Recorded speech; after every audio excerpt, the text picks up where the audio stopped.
Welcome back to another technical deep dive here in the debug zone. Today we're tackling a big question and breaking it down with insights from other users.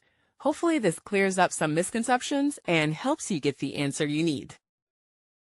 So buckle up, stay a little curious, and let's jump right in.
And that's a wrap. I hope you found the answer you were looking for.